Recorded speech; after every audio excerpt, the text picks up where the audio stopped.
about Joshua.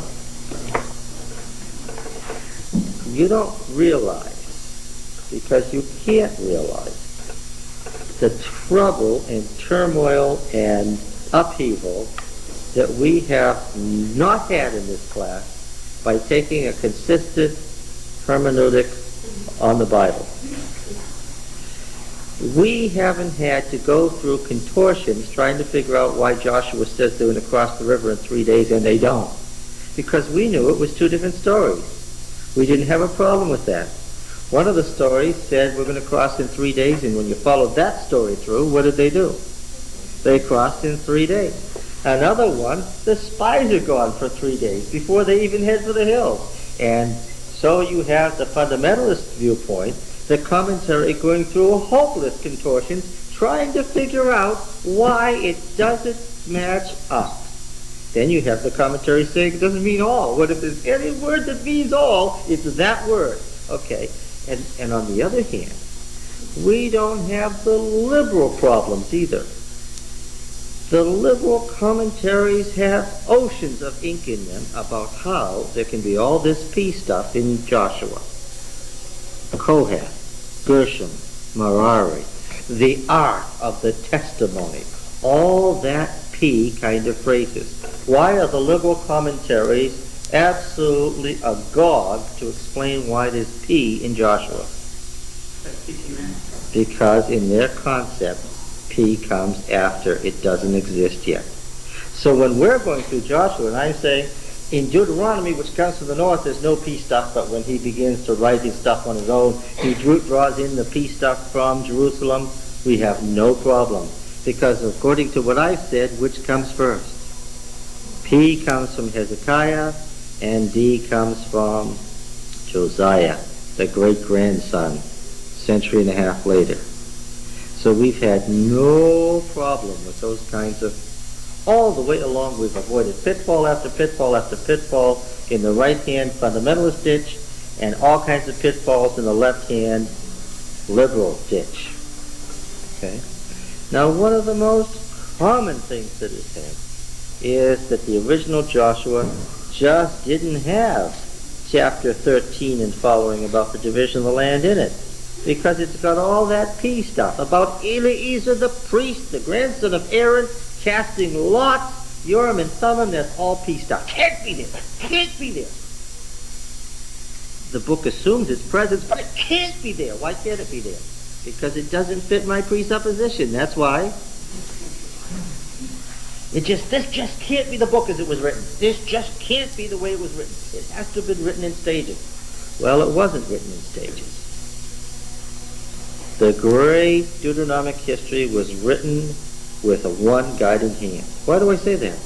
Because the viewpoint is so consistent and so intentional that it's not possible that this is the work of a whole bunch of redactors, different editors over the centuries, ending up with this thing that just happens to be in perfect conformity from beginning to end.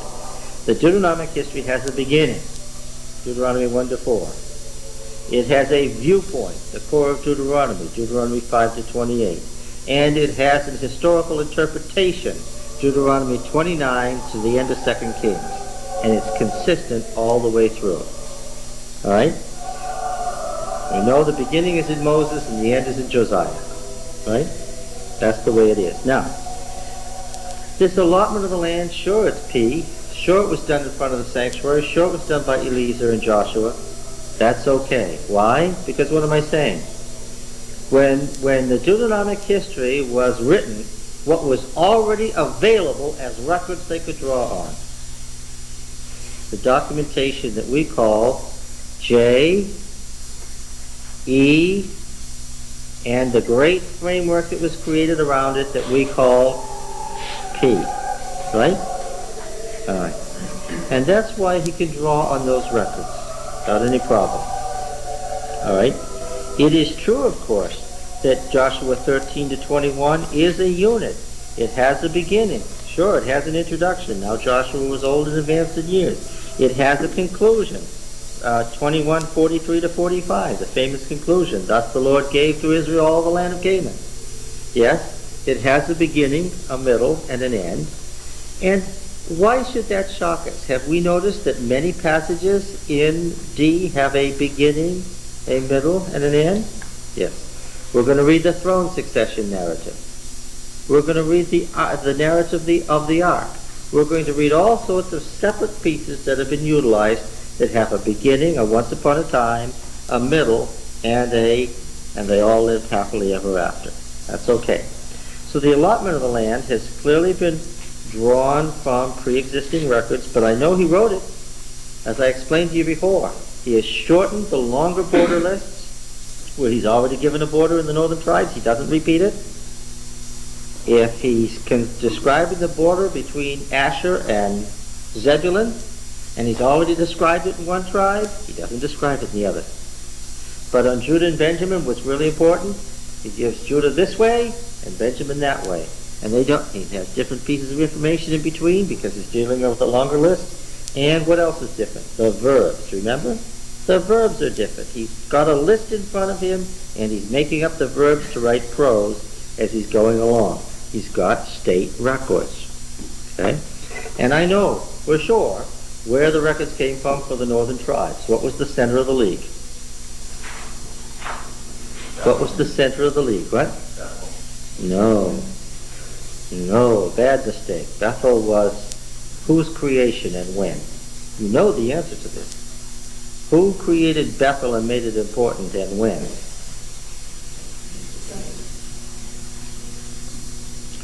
Why was Bethel created as a temple city and when? Jeroboam. Jeroboam the first, for what purpose? To counteract the Rehoboam and people going back to Jerusalem. To counteract Rehoboam and the people of the north going to Jerusalem as the temple. That's exactly right. So when was that? About 900? Yeah. When's the league? What are the dates for the league? Entry into Canaan, 1410. Right? We get to David about 1000, about 1010 BC, beginning of David's reign. So we're talking about exactly 300 years from 1410 to 1010. Everybody got that? Exodus 1450, 40 years later, entry 1410, beginning of David's reign, 1010. Yeah.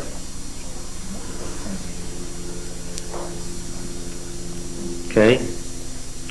So now, what I want you to catch now is that we have materials from the northern kingdom.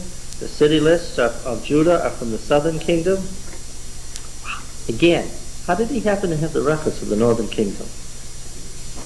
Took them down there after that, right after. When was the exile of Israel? 722-21. 150 years before the exile of Judah. So, again, remember all the cities of Judah grew in the time of Hezekiah. Jerusalem grew about 400%, we know archaeologically. Went 4 times the populace. Hezekiah added the great outer walls to the west of the city. Yes, and of course Hezekiah wanted those records. Why? What did Hezekiah have in his mind? To reunite the kingdoms and to extend his control over the northern kingdom, the now defunct northern kingdom, which he actually succeeded in doing to a certain extent. And Josiah had the same goal, of course. Wasn't that when they brought the stuff from Bethel on? Well, Bethel was never the capital. Do you know what the capital of the northern... They had some Mushite religion at that time? The Mushites weren't at Bethel, no, alas. Where The were they? Mushite priesthood, yes. Yes. Somebody give him a hint. He asked a good question. Where was the Mushite priesthood? Where was the Mushite priesthood? Anyone? Who knows? Shiloh, of course.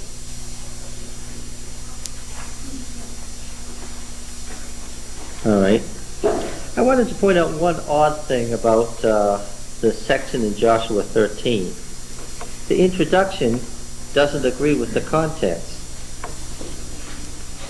This is how it reads. Now Joshua was old and advanced in years, and the Lord said to him, "You are old and advanced in years, and there remains yet very much land to be possessed.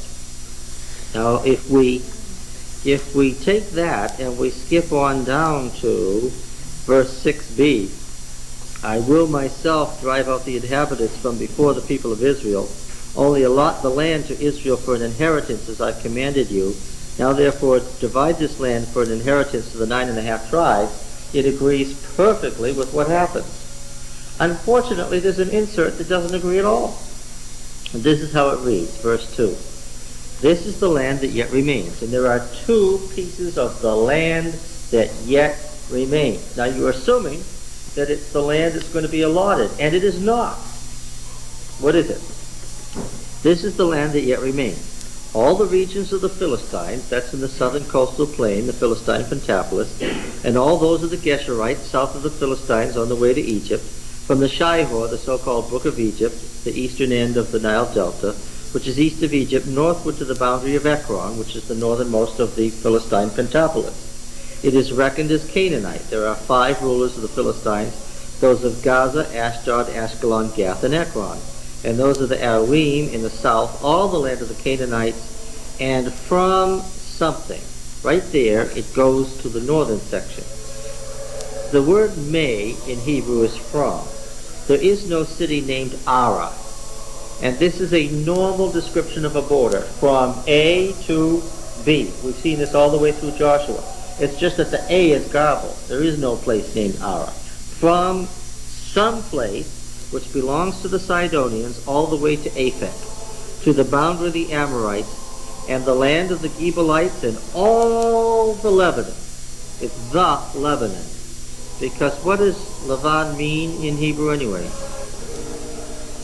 Well, it means white, of course. And so the Lebanon is what? It's the White Mountains. Just like we have the White Mountains in the northern end of New England, this is all the way to the foothills of the White Mountains. Okay? Now, it says, from some place which belongs to the Sidonians, you know where Sidon is, on the Phoenician coast, part of the north of Israel, to Aphek, to the boundary of the Amorites, and to, that's the kingdom of Amoru in the north, the land of the Gebalites, and all Lebanon toward the sun rising, from Baal Gad, below Mount Hermon, to Lebo, not the entrance of, but Lebo, the city of Hamath, all the inhabitants of the hill country from Lebanon to Mishrafoth Maim, that is the river Litani, even all the Sidonians. So if you look at map number 69, the land that yet remains, and you can see that this is not the territory that was allotted. The territory that was allotted was in Israel. It's this great giant swath up here north of what any of the tribes were given, and this great giant swath down here south of what any of the tribes were given. All right? And this land that yet remains can only be explained on what basis? When you read Joshua 13 to 21, none of this was apportioned to any of the tribes. Well, why is it in there then? Why is it in there? That's what David got control. No. It's the rest of what? The rest of the province The rest of the province of Canaan. of Canaan. Yes. It's the rest of the province of Canaan as defined in the Egyptian royal records. Okay? What was Israel given according to the viewpoint of the Deuteronomic history? The province of Canaan is what they were given. Did they ever possess all of it? Well, they possessed most of it. No, that's not right. I'm missing it. Did they ever possess all of it? Technically, no. But they did possess most of it. When? Under David's late in David's reign. All right. So it's interesting here. You read these verses, you think, well, this is the land that yet remains. And then you read through the division, and the divisions of the tribes don't have anything to do with that land that yet remains. Okay? So it's from a different viewpoint. All right. Before Jerusalem, if there was a city in Canaan that all the tribes could be said to have gathered at, what would it be? Shechem. When all the tribes wanted to anoint a king, where did they go?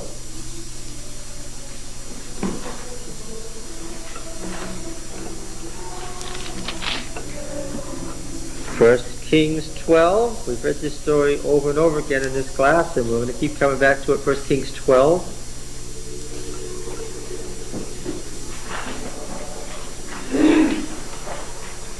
He consistently,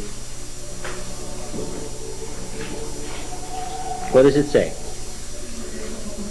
Why did Rehoboam go to Shechem? For all Israel. This phrase, all Israel, means what? No, it doesn't mean the league. What does it mean? All the doesn't mean leaders. What does it mean? Who is included? No, not the 6 tribes. That's the point I'm making. Not the 6 tribes. Both south and north go to Shechem. This is a place where they could claim a united monarchy. That's the point. He didn't want to become king over just Judah. He had that in the bag. What did he want? He wanted the Judean leaders to go up there and unite with the... Why didn't he go to Shiloh? That's what he didn't want. Right? He wanted to go to the ancient center where all the tribes could be counted on an equal basis. He wanted to continue the unification of the 2 leagues, and Shechem was that place. All right? Now, what is... And then in verse 25 of that same chapter, and Jeroboam built Shechem and Mount Ephraim and dwelt therein. He built a new city. Translation says Jeroboam fortified Shechem. The Hebrew word to build has a semantic range that means to found, to build, to rebuild, to extend. So clearly in the context of Shechem, it means he rebuilt, refortified, extended, or made anew. Yeah.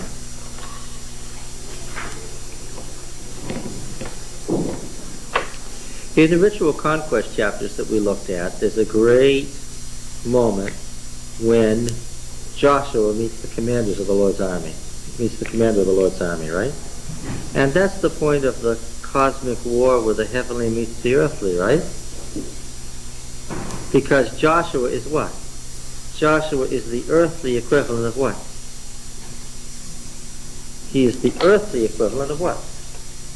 The commander of the cosmic army, of which the armies of Israel are merely an earthly reflection. So we're to understand that in Joshua, the wars of the Lord that are described in the book of Jasher are wars on what kind of a level? On a cosmic level. Yahweh is doing what? He's destroying not merely the cities that the gods, yes. And those gods are personified by what? The kings of the city-states. It's common to call them kinglets because they were really just little city-state kings of local areas. They weren't kings of any significant area.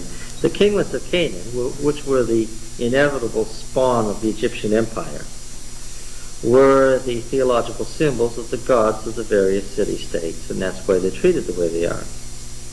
Joshua is the earthly equivalent of the commander of the heavenly armies, and these kings are the gods of Canaan, who are being hung up and then thrown here and there, hither and yon, as the sign of the death of the pagan gods. Right? Okay.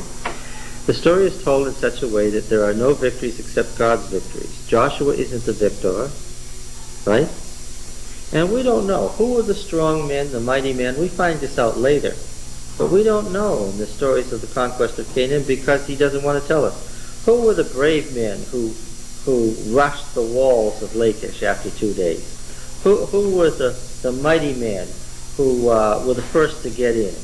Who was Joshua's Joab? We don't know. Even if the records knew, he wouldn't tell us. Why? The wars of the Lord are what? And why are no earthly heroes mentioned? Yes, God is the victor. That's the point. They are the wars of the Lord. There isn't any hero in Israel, not even Joshua. They're the wars of the Lord. When the land is apportioned by lot, you're to understand whose land is it. It's the Lord's land, and the people are merely tenants upon it, right? It is lent to them. Now this concept of the wars of the Lord in Joshua is very, very important because he's headed somewhere with this. Yes? I suppose you're beginning to it, but I was just reading in Judges, like the beginning of Judges 3 has some interesting... I will be getting to it. Now,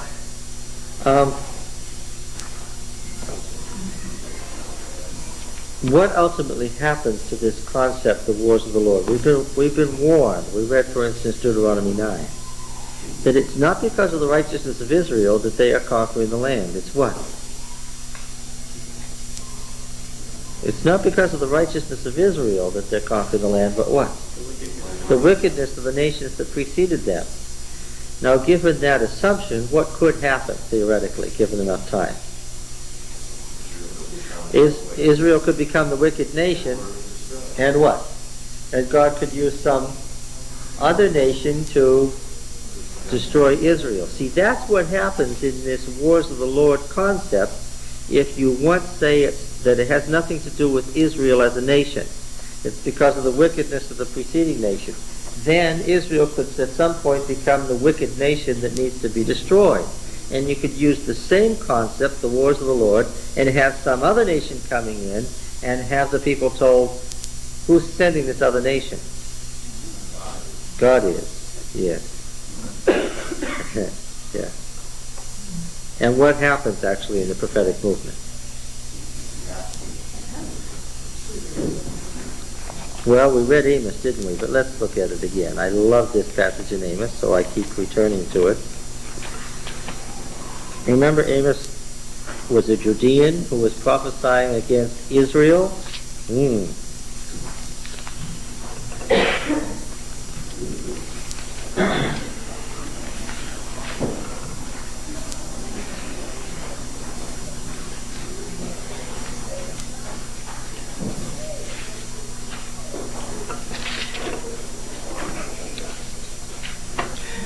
Verse 3, 1-3. Thus says Yahweh.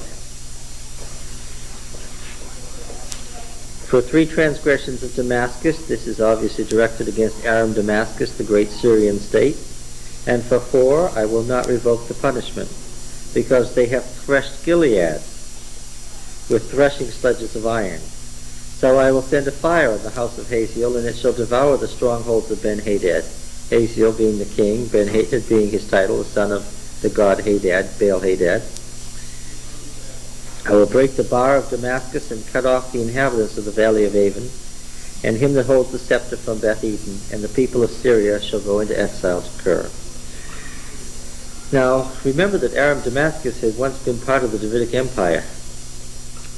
Thus says Yahweh, for 3 transgressions of Gaza, and for 4 I will not revoke the punishment, because they carried into exile a whole people to deliver them up to Edom. So I will send a fire on the wall of Gaza, and it will devour her strongholds, and I will cut off the inhabitants from Ashdod, and him that holds the scepter from Ashkelon, and I will turn my hand against Ekron, and the remnant of the Philistines shall perish. And remember, the Philistines from Taplis had once been part of the empire of David.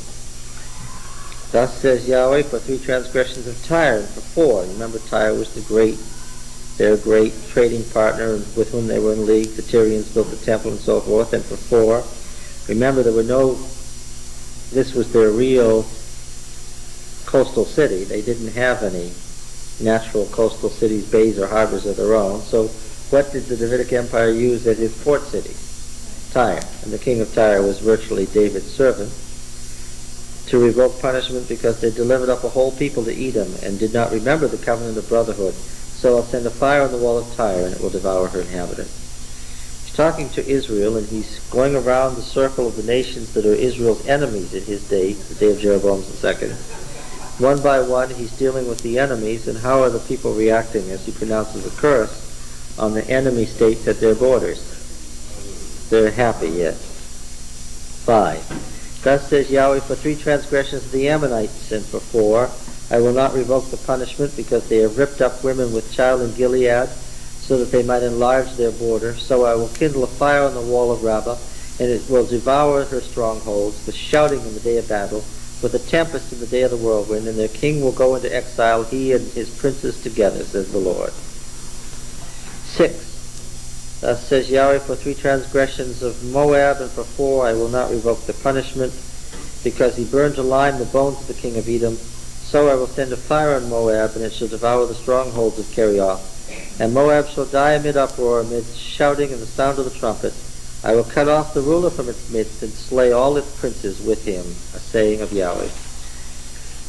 Verses 4 and 5 are an insert in a totally different meter and much inferior to the rest of it, and we understand that. Number 7. 7 rounds out and completes the list of nations upon whom he's pronouncing his curses. And so far, this is at Bethel now, so far, how is the audience reacting as the prophet pronounces these curses? All their enemies have been covered. But thus says Yahweh, number 7, for 3 transgressions of Israel, and for 4, I will not revoke the punishment, because they sell the righteous for silver and the needy for a pair of shoes. They that trample the head of the poor into the dust of the earth, and turn aside the way of the afflicted. And once again, you see that this is the Deuteronomic view of how you handle the poor and the fatherless and the sojourner. Social issues is a big deal about whether or not this isn't like ripping up pregnant women. This is social issues. This is typical of northern prophecy. They that trample the head of the poor into the dust of the earth, and turn aside the way of the afflicted. A man and his father go into the same basin, so that my holy name is profaned. They lay themselves down beside every altar on garments taken pledge, and in the house of their God they drink the wine of those who have been fined. Yet I destroyed the Amorite before them. There it is. What's Israel's condition now? They are in the position, what? That the Amorites who were destroyed in the original wars of Yahweh were. Yet I destroyed the Amorite before them, whose height was like the height of the cedars, and who was as strong as the oaks. I destroyed his fruit above and his root beneath. Also, I brought you up out of the land of Egypt, and led you 40 years in the wilderness to possess the land of the Amorites. And I raised up some of you for your sons for prophets, and some of your young men for Nazarites. Is it not indeed so, O people of Israel? A saying of Yahweh. That you made the Nazarites drink wine, and commanded the prophets, saying, you shall not prophesy. It's a typical view of the northern prophetic movement. Behold, I will press you down in your place like a cart full of sheaves presses down to the earth. Flight shall perish from the swift. The strong shall not retain his strength, nor shall the mighty man, the mighty warrior, save his life. He who handles the bow shall not stand. He who is swift of foot shall not save himself, nor he who rides the horse save his life. And he who is stout of heart among the mighty shall flee away naked in that day. And what's that day? The day of judgment, the day of the Lord. Okay? So what has happened here to the concept of the wars of the Lord? It goes around to what? Yeah. Now, this is where Jeremiah is headed. I'll tell you up front, this is where he's headed. This is why the book of Joshua has been so important to him, and why he has given us a theological picture of the conquest. He's not interested in the history at all. That's only incidental to the point that he's making. What we have in Joshua is a theological interpretation of the conquest, not a history of the conquest. Are you clear on that? All right. Why? Because before he's finished with the history, what's he going to come to? He's going to connect Joshua and the wars of the Lord to what? The coming of the war of the Lord, which is what?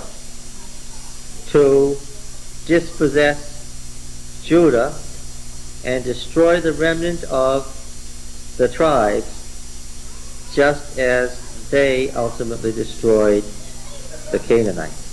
And while the destruction of the Canaanites didn't happen all at once, the fact that Israel is already gone is what? Is a sign that all will be gone in time. The wars of the Lord against his people.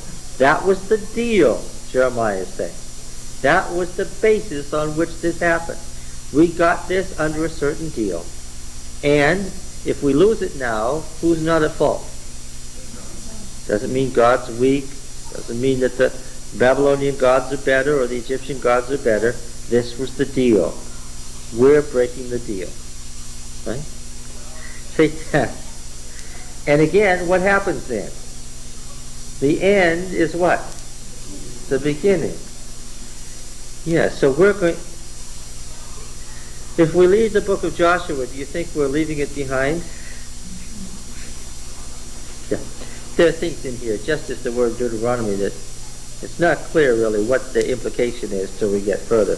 There are things in Joshua that won't make any sense. As soon as Judges will begin to see that he's building on things that are said in Joshua.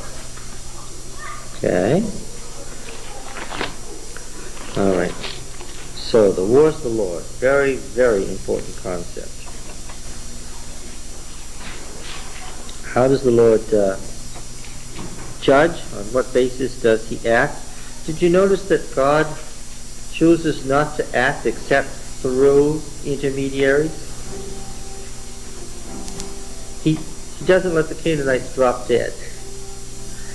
If they have chariots of iron, well, you're going to have to overcome them, right? He only chooses to work through his created agency. It's one of the things that is a hallmark of Old Testament religion.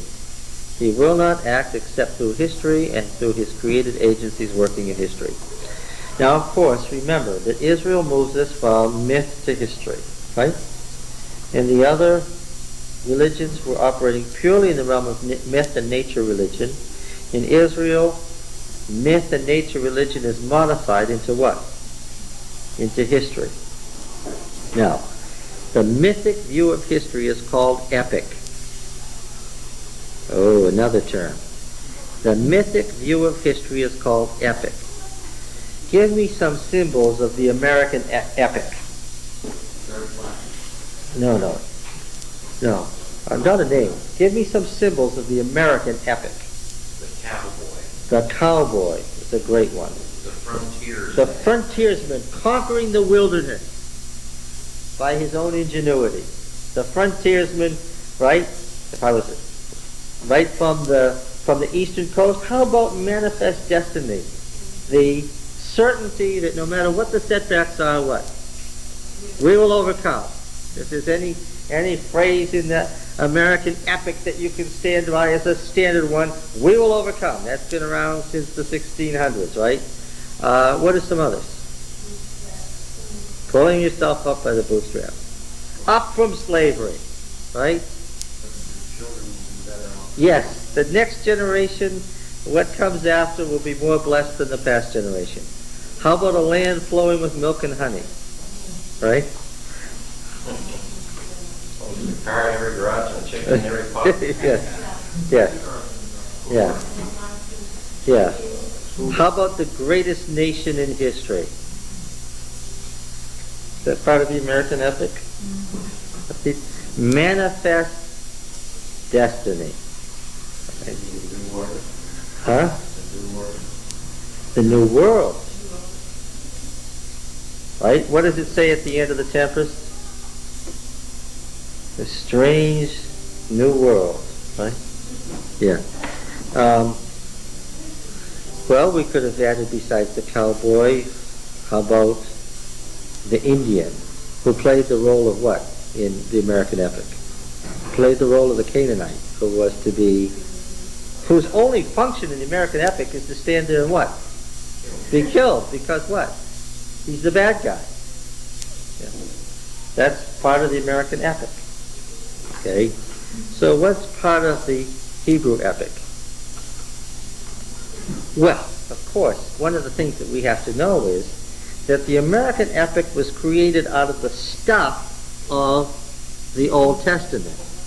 Okay? So when we hear the pioneer, manifest destiny, the greatest nation in history, up from slavery, we shall overcome, God is on our side, where did all this stuff come from? It came from the Hebrew epic. That's where we got it from. In an unconscious and subliminal way, since the United States was based on Protestantism, there was an assumption, and the most common form of Protestantism being Calvinism, that what? That the American nation was what? Was the new Israel. Right? Yeah. This was the new Israel. That is one of the reasons, by the way, that Americans are peculiarly susceptible to the Old Testament and to prophets, and always have been.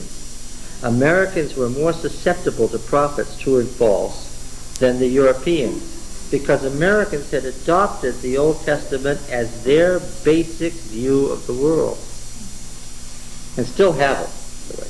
Religious Americans still think that anybody who comes along might be a prophet. Yes, there's more prophets per square inch in the United States than anywhere in the rest of the world. But did that transport from and getting to that right after medieval times and that the transporting itself here? Well, yes, to a certain extent, you had the interest in the Old Testament that developed in the Reformation. Martin Luther taught Hebrew. And the reintroduction of history as an important concept comes with the Reformation, yes. But those symbols, going into the wilderness, conquering the land, didn't mean much in Europe, where as far back as you care to go, everything is as it was.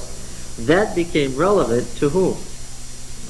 To the people who stepped off the ships onto these shores. Suddenly they read the Old Testament, and what did they think? You read Mary Rowlandson, the Removes of Mary Rowlandson, the first book written by a woman in North America. And what happened?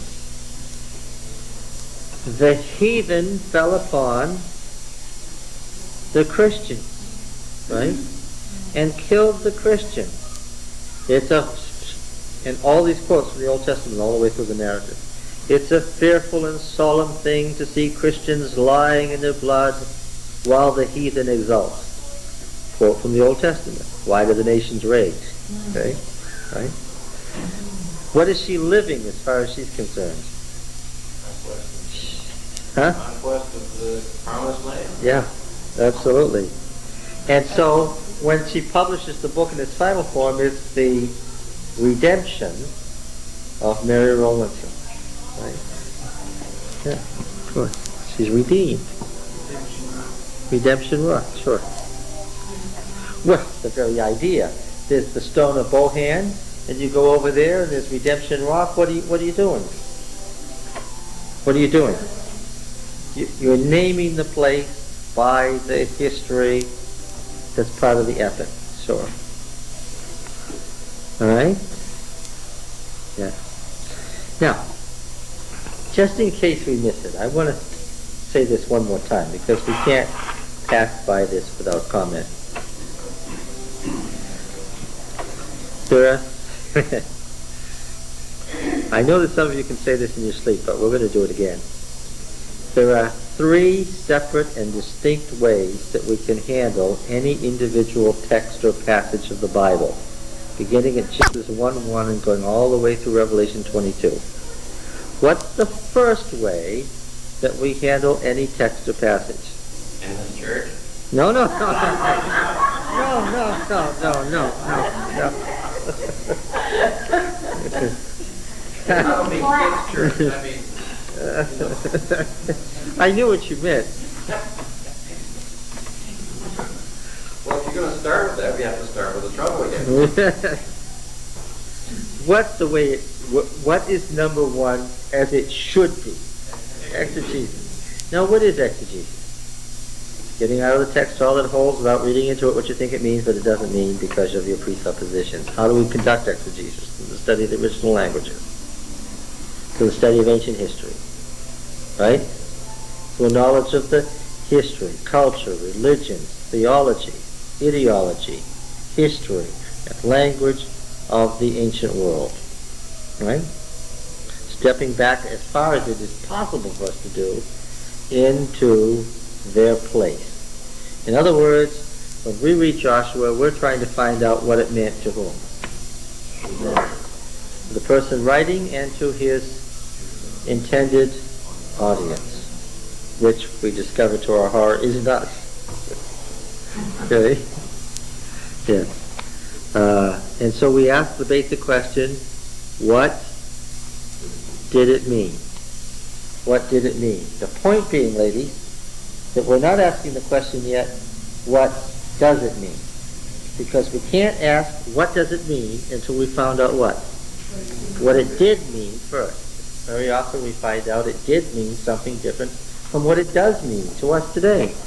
Yes, the seven-headed dragon rising out of the sea, and the image of the beast and the two-horned beast rising out of the land, and the 666 in Revelation 13, all meant something in 96 AD to the folks who got the book of Revelation addressed to them living in the city of Ephesus. When they read that, they didn't say, the United States is coming. So the question is, what did they say? Did they say, God has addressed us a letter and it sure don't make any sense? Is that what they said? No, they said, really? God's going to do that?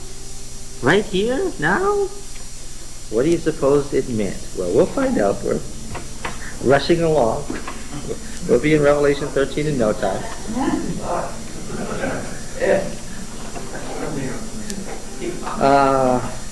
Yes. Is that why we sometimes say Job, he was three objects?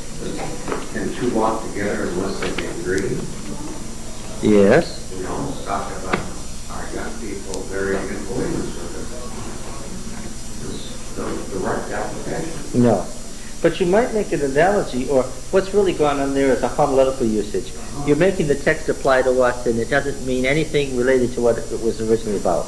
When you use a text for some purpose today that has nothing to do with the original meaning, that's a homiletical usage. Okay? So, well, you can do it. It's done every day. What? Yeah. Most often it's going to make an analogy between their situation and ours, in which case the Bible writer is saying the text is about them and also about us. When it's unrelated, the text is about us. The most often used way is this last one, where we forget to go through the proper steps, where we don't have people finding out what it meant first. Now, question. Why don't people in the Adventist church at least go through the proper steps? Why don't they do exegesis and an analogical application first? Why doesn't that happen? Why hasn't that happened? No one taught them. Okay. That's the correct answer. So now, what is the other way of handling Old Testament prophecies other than finding their exegetical meaning first, then seeing what the analogy is between their situation and ours? Of course, in this passage we just read in Amos, Amos was not directly addressing whom? Us. No. But there is something interesting in that passage in Amos. Read the verses I skipped. Now I said they're in a different meter and much inferior, but nevertheless they're there. Although not part of the original poem, they are very, very, very significant. Amos was writing in the time of Jeroboam II. So we're about 750, 755 BC. Okay? And yet we find these words, "For thus says the Lord, for 3 transgressions of Judah and for 4 I will not revoke the punishment." That far it agrees with the other sections because he's quoting word for word. "Because they have rejected the law of the Lord and have not kept his statutes." This, Richard, is much more general. At least the section on Israel says, "Selling the righteous for a perish," is very specific, right? And this is quite general. "They have rejected the law of the Lord, have not kept his statutes, but their lies have led them astray, after which their fathers walked." So, that's very general. He's just denouncing the attitude of Judah. "So I'll send a fire on Judah, and it shall devour the strongholds of Jerusalem." The whole book of Amos was written exegetically to whom? To the northern kingdom. There's not one passage in here, not a sentence about Judah. The whole thing, everything about it, religiously, historically, politically, the whole ideology is about the northern kingdom. And yet somebody has penciled in these verses, making the book apply to whom? To Judah. The person who did that a century or a century and a half later was doing what? An analogy. He is saying that the situation that Israel was in a century and a half ago, about to be destroyed, being denounced by God, is what? Is the situation we're in now. So what he's essentially done with these 2 verses is he's taken the whole book and reinterpreted it what? To Judah. So what is it about now, according to this writer? It's about Israel, and also it's about Judah, and their situations are analogous. That's the second method. Okay? That's the beginning of historicism, where you stretch the meaning of the Bible out over history. Exegetically, Amos wasn't talking about Judah. And yet, a century and a half later, this writer is saying this book is about Judah. Has everybody got that? That's the beginning of historicism, where you take something that was written about the Roman Empire and you say it's about the United States. Okay. I did say he, and I didn't say who he was. I know who he wasn't. Who was he not? Amos, because by that time Amos, even if he was a baby when he went to Bethel, what? Was dead. But somebody from the prophetic school in Jerusalem, who had charge of these books, felt free to do what? To make a totally new application of the book to Judah. That's an analogy.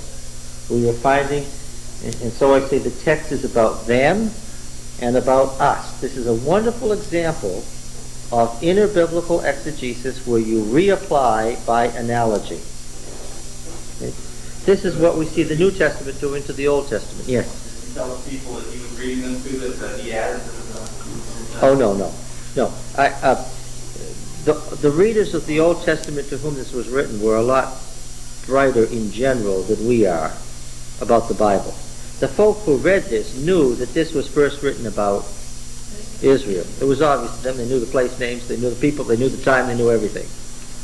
So when they see this about Judah, what do they recognize?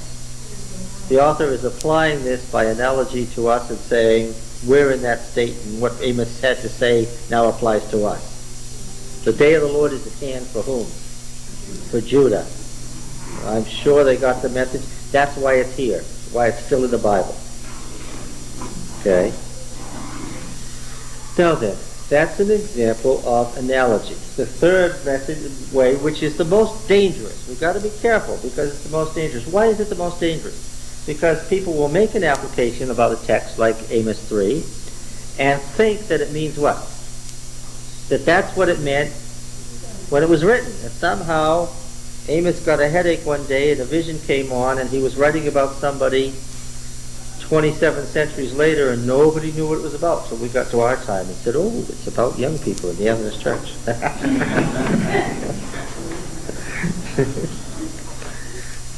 Now, this is the proper method of interpreting the Bible. We can use this hermeneutic on every single verse and be perfectly consistent and never once depart from our method. We're never going to have to ad-lib, double talk, back up, say I'm sorry, bring in another method of interpretation. We're never going to be embarrassed, and then we're never going to be left in silence wondering what shall we do with this text. Right? What is the other way, and I say the other way, of interpreting the Old Testament? Here a little, there a little. Well, the proof text is, yes. Well, you get the idea that whatever text you want to rip from its context, it's bleeding and wriggling and its guts are hanging down, you just rip it from its context and say, here's a text and it's talking about our day, right? And what method of interpretation loves to do that and does it all the time? The other method, the other hermeneutic. What's the other great hermeneutic at operation today? In Protestantism, in Catholicism? Dispensationalism. Okay? Let's just remember, there are only there are 3 ages, 3 dispensations that concern us. We're not going to talk about the dispensation of Adam, the dispensation of Noah. That doesn't matter to us. We're interested in the Jewish age, the church age, and the kingdom age, right?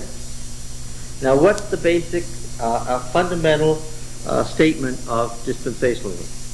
You look through the Bible. You find a passage. You ask yourself, did this already happen? If it already happened, then he was talking about the Jewish age. If it didn't happen, then what? Then it's still going to happen because, what's the basic assumption? Every prophecy is unconditional. All God's word got to be fulfilled. To be a dispensationalist, you can't read Deuteronomy. Why? What's the most important word in Deuteronomy? If. It's the biggest word in Deuteronomy, if. That's why you can't be a dispensationalist and read Deuteronomy, because it's got all these ifs. Deuteronomy makes it clear that all prophecy is what? Is conditional. Well, then don't read Deuteronomy. I don't need to read Deuteronomy, Roy. Why? I don't have to contend with it. It was part of the Jewish age. It was written to Jews, therefore I don't have to deal with it. Right? No, brother, listen, my Pentecostalist friend, you're all wrong. This isn't what the Bible says. The Bible says if. Where does it say that? It says in Deuteronomy. Oh, well, that was part of the Jewish age. Let's talk about that. Right? So, we'll go to a passage like Ezekiel 38 and 39 that describes an invasion from the north. Want to read it? Ezekiel 38 and 39. Why is he talking about this today? Why is he talking about this today? Yeah, what happened to Judges? Why are we talking about this today?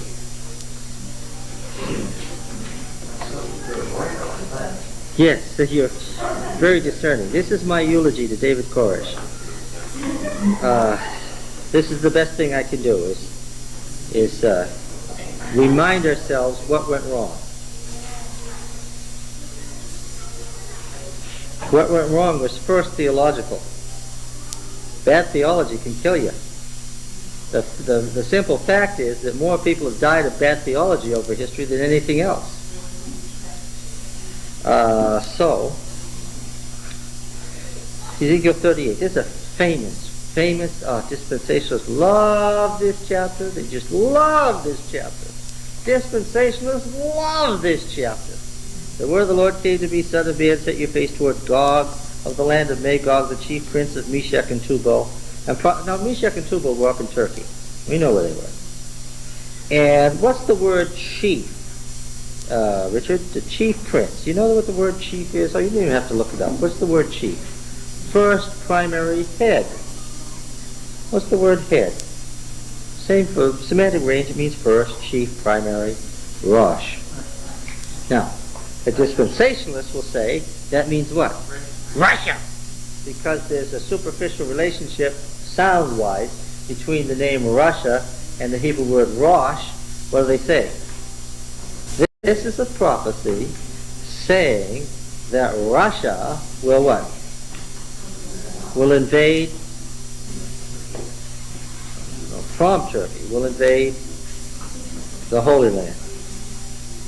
I will turn you about, put hooks in your jaws, and I'll bring you forth, you and all your army, horses and horsemen, all of them clothed with full armor, a great company, all of them with buckler and shield, wielding swords, Persia, Cush, and Putah with them, all of them with shield and helmet, Gomer and all his hordes, Beth Togarmah from the uttermost parts of the north with all his hordes. Many peoples are with you. Be ready and keep ready, you and all the hosts that are assembled about you, and be a guard for them. After many days you'll be mustered in the latter years. Say, this has got to be a last day prophecy. The dispensationalist does not say to himself, what do the latter years mean to Ezekiel and those to whom he's writing? They say, what? I know what the latter years mean to me, and so what? Right? Yes. The latter years you will go against the land that is restored from war, the land where people were gathered from many nations on the mountains of Israel, which had been a continual waste. Its people were brought out from the nations and now dwell securely, all of them. You will advance, coming on like a storm. You'll be like a cloud covering the land, you and all your hordes, and many peoples with you.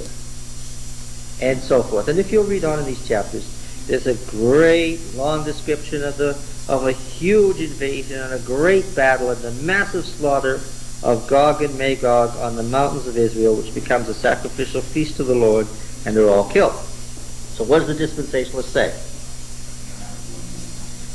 Huh? It's going to happen. It hasn't happened yet, so what? It's going to happen. If it hasn't happened, then it's going to happen. Now. You know who pointed that out to me? It was Matthew. Oh, I'm sure. That it was going to happen. That it was going to happen, yes, because most Adventists have forgotten Ellen White's total rejection of dispensationalism as a falsehood, and don't know that it came from Catholicism, don't know that it was invented to get the little horn onus off of the papacy, don't know that it transferred into Protestantism only in the 1830s at the time of Millerism, don't know that Miller rejected it totally, don't know that exegesis was what Millerism was about, and dispensationalism was something totally different, and have it all muddled up in their mind. There's a great, big, massive confusion there about how you interpret these passages in the Bible. It's all a big muck. Okay? So, you get stories about wars and about the people of God arming themselves for when this invasion comes. And so what could somebody do? Yes, thinking what? Yeah. I've seen our late brother actually talking on tape about these passages, saying exactly that's what this is about. This is about us in our time, and this is what we have to do. And what was the problem? The problem was he grew up in Adventism. He grew up in Adventism in Texas, and what? He was interested in these things, alas, and his interest led him to a dispensationalist view of prophecy. And that got him, see, once you start with the interpreting principle, you've got to stick with it. All the way down through, going from place to place, text to text, here a little, there a little, putting together a mishmash of nonsense that had him convinced that all of these, the last war was going to be right there in Texas. Not here about the leaders of the Messiah. Well,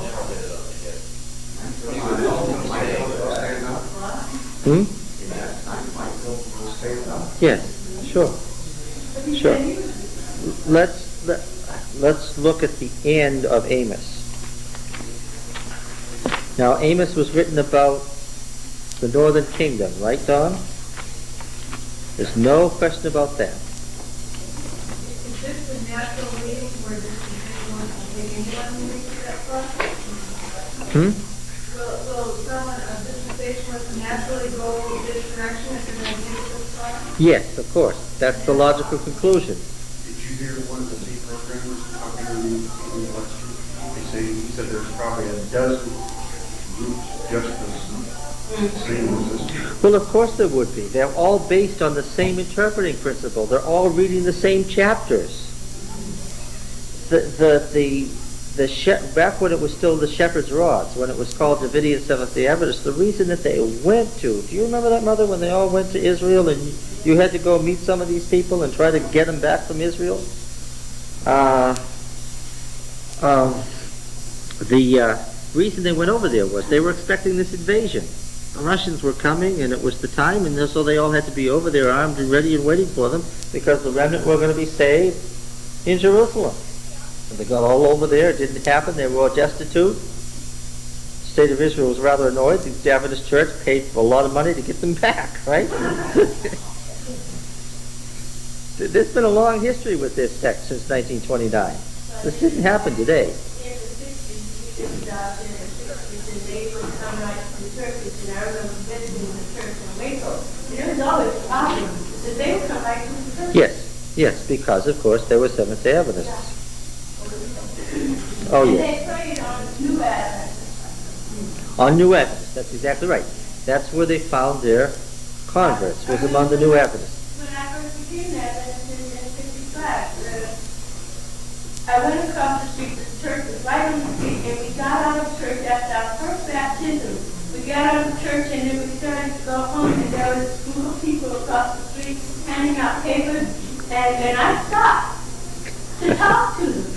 They were telling me about Adventism, so I got taking their papers, and one of the older sisters came up and almost knocked me down. She said, don't even bother them, and she almost fought them, get away. And I didn't know, but I soon found out about it. This was, of course, the Shepherd's Wives who were part of the... Well, for some reason, our church was a favorite. I'm not sure why. They were there regularly. Because they believed they had to bring you out of, what? They had to get you... The pamphlets would be under the windshield wiper of the car.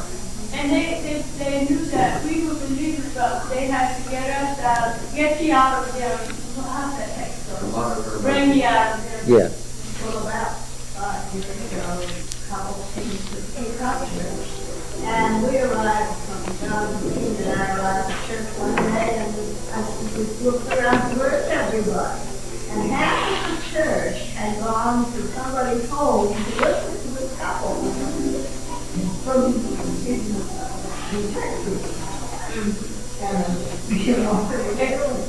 You know, I think sometimes we make a mistake as a church, though, by not knowing what these people are teaching, and they're not warning our people about them. And I think that's where we really should not tell people don't listen to them, but tell them what they're about. True, but if the people themselves are half dispensationalists themselves, don't know any better, and think these texts are to be interpreted as last-day texts, then they go in there with eyes wide open, and it all sounds good to them. How does the book of Amos end, Don? Look at verse 9. Yeah, well, let's read it in greater detail.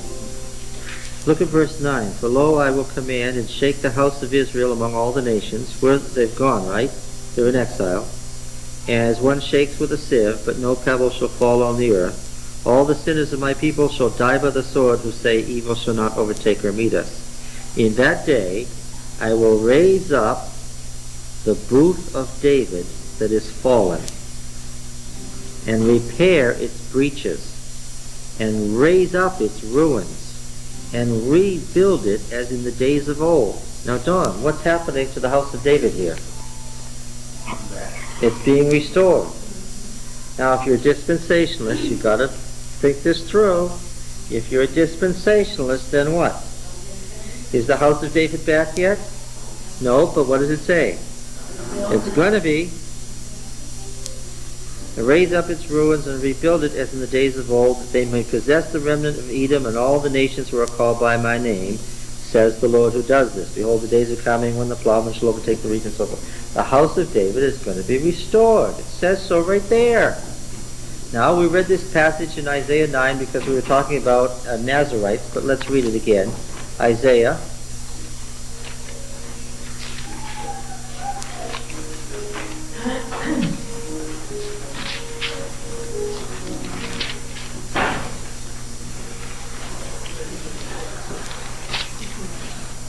Am I making this up? I think we better read chapter 11.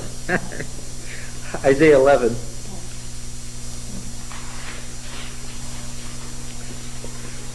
I'm reading the RSV. It says, there shall come forth a shoot from the stump of Jesse. What does your translation say? A rod. And of course, the modern translations, and a branch shall grow out of its roots. Right? So the restoration of the Davidic line is figured here as what? A branch growing out of the roots. Okay, so what was, oh, you got it, didn't you? The branch Davidian. The branch Davidian. It suddenly dawned on her. You can always tell when a light goes on with her. Lights up the whole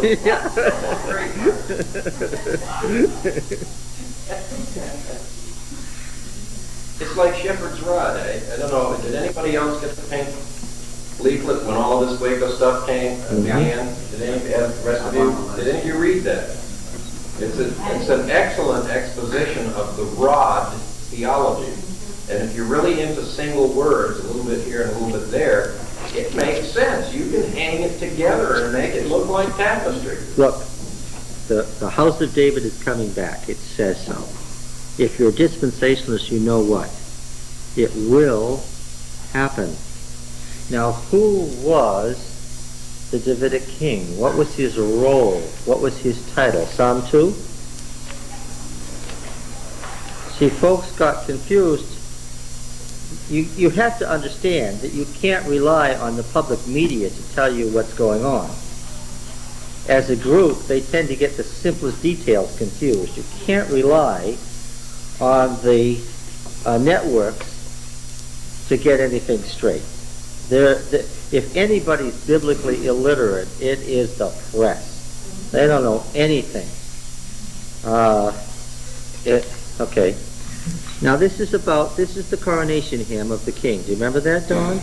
This is what was sung on the day the kings of Judah were anointed as king, and the day they took the throne.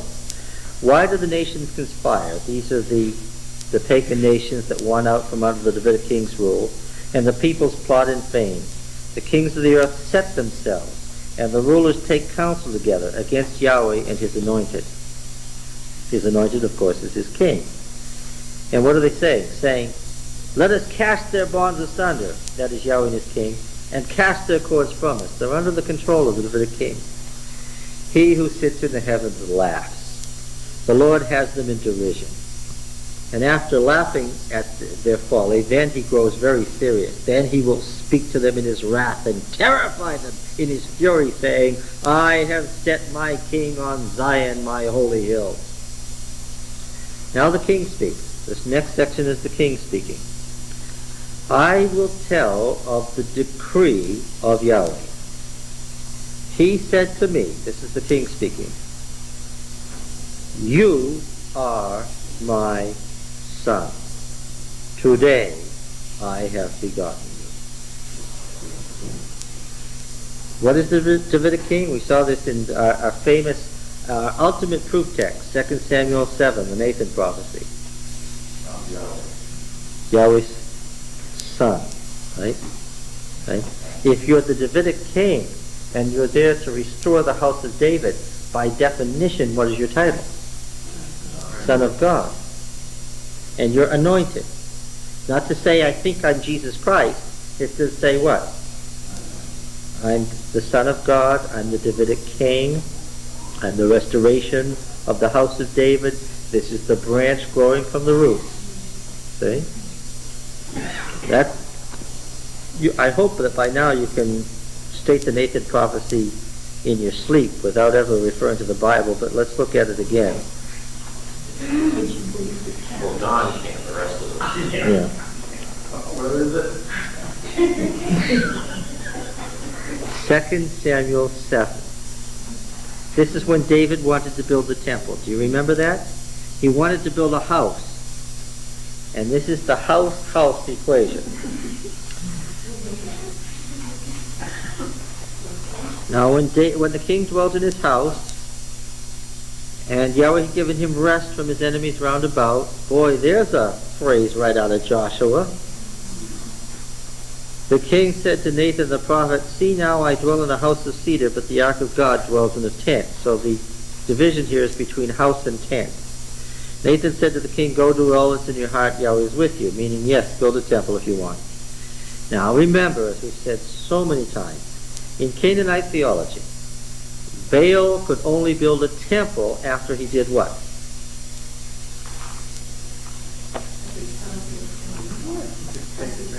When he had to go slay the dragon. How did he do? Ladies, listen to this. You'll be shocked. How did he do? You won't believe what he said. But he was defeated, cut up into little pieces. How did he get defeated? The seven-headed dragon grabbed a piece of his anatomy. What was it? Come on, folks. How long has it been since you read the Baal epic? It's still an ancient Near Eastern text. Grabbed his heel. Remember? Grabbed his heel and pulled him down into the underworld, and of course once he was on the dragon's ground, it was all over. He was killed, cut up in little pieces, and became the seed that was scattered. Alright? And how long was he dead? 3 days and 3 nights. And what did Annette say when El, sitting on the cherubim throne in the tabernacle on the cosmic mountain, sent her down? What did she say? "Son of God, thy Father calls thee, come forth." And he came forth on the third day, and he rose. Then there's the great entry scene that we've all become familiar with. The gods are weeping, the tears are running down their legs, their heads are on their knees. "Lift up your heads, O ye gods, and be lift up the ancient beings, your everlasting beings, that the King of glory may come in." And what do the gods say as they hear the annunciation coming up the cosmic mountain? They lift up their heads and they say what? Who is the King of glory? And what's the answer? Baal, strong and mighty, mighty to save. He is the King of glory. And then he comes in, he's ushered in before El, and he's crowned King of the gods because he's conquered death. And what does he demand? As signatory of the fact that he is now King forever who's conquered death, he asks El to have the gods build him a temple. Temple and palace, of course, are the same word in Hebrew. And so he's asking for a palace that is a temple where he can sit enthroned forever. That's the Canaanite religion. David had just sent away the folks with their raisin cakes to make them what? Fertile. Just as Baal did. He brought the ark into Jerusalem okay, but he was playing the role of Baal when he did it. And now he asked the prophet to build a temple. Nobody in the 10th century would have missed it. What was he asking for besides the big temple? He wanted to rule for how long? Forever. And how do earthly kings, what was the pagan model for how an earthly king reigns forever in imitation of the God? He found what? An eternal dynasty that reigns forever. So David wasn't just asking a simple thing like build a temple. He was asking for a very tricky thing like, I want a temple, I want something that will unite the Hebrew and the Canaanite elements of my empire, and I want an eternal dynasty. I want to rule with a reign that measures with the life of God, right? And so Nathan said, okay. Later on, that same night, where the Lord came to Nathan, go and tell my servant David, and so forth. However, the first answer is no, but when we get to 11b, there's a great division. Up to 11a, the answer is no, no, no, no, no. But in 11b, the answer changes. Now, we can assume that these two weren't originally all together. But here it is. Moreover, the Lord declares to you that the Lord will make you a house. Now, what kind of a house are we talking about? He wanted to build a house. Yeah, a monarchy, a dynasty. So the temple is the symbol of the dynasty. When your days are fulfilled and you lie down with your fathers, I will raise up your offspring after you, who shall come forth from your body, and I will establish his kingdom. He shall build a house for my name, and I will establish the throne of his kingdom forever. So what about the eternal dynasty? He waited long enough, and he got it. And now the next line, I will be his father, and he shall be my son. In the Old Testament, if you asked a Hebrew believer, who's the Son of God, what would they have said? The king who rules on David's throne. Solomon first, of course. The king who reigns on David's throne. Right? So therefore, if you're reestablishing the line of David, if you're the branch that comes out of David's roots, then what? You're the king, and what else are you? You're the Son of God. Anyone who could do this? Well, no. You have to be David Koresh. Yeah, you have to be chosen. Psalm 89. Chris. The toes can't be the Son of God. Well, I mean, it must be resurrected here pretty quick. That's what all the children were for. That's why he was not trying to commit suicide. See, our bungling officials can say till they're green, he lit a fire. And I know it didn't happen. It never happened. Go back to where you said that's what all the children were for. What was it what all the children were for? What was the flag that was flying in the wind as it burned down? The Star of David. And the Star of David is an ancient symbol. It comes from at least the 10th century BC. Archaeology knows that. It was the house of David. Did David have many wives?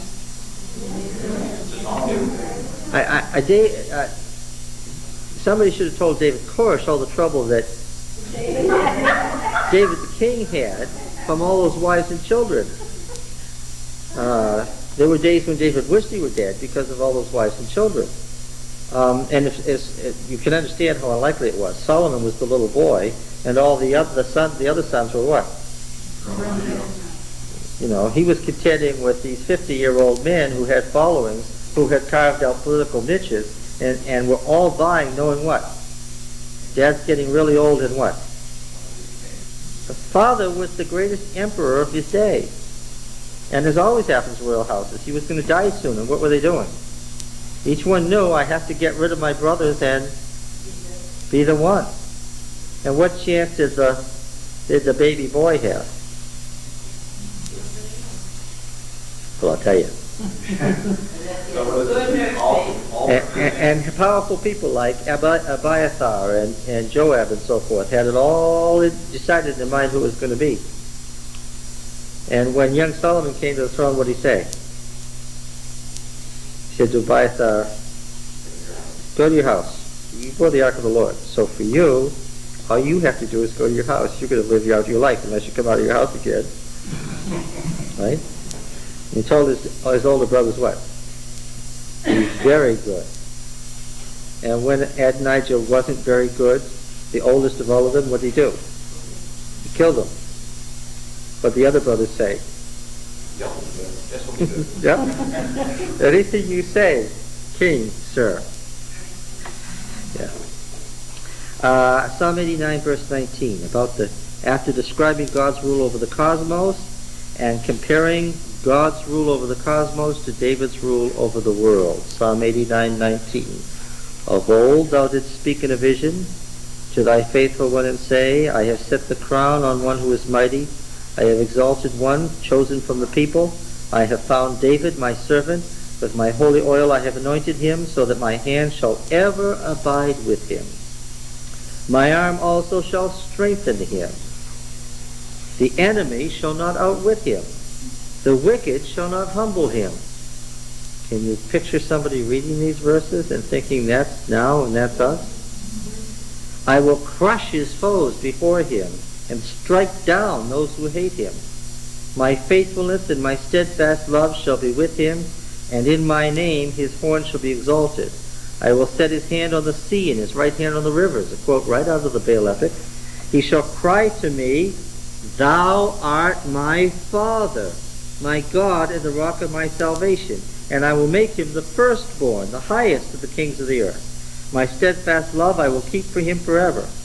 My covenant will stand firm for him. I will establish his line forever, and his throne is the days of the heaven. If his children forsake my law and do not walk according to my ordinances, if they violate my statutes and do not keep my commandments, then I will punish their transgression with the rod and their iniquity with scourges, but I will not remove from him my steadfast love or be false to my faithfulness. I will not violate my covenant or alter the word that went forth from my lips. Once for all I have sworn by my holiness, I will not lie to David. His line shall endure forever. His throne as long as the sun before me. Like the moon, it shall be established forever. It shall stand firm while the skies endure.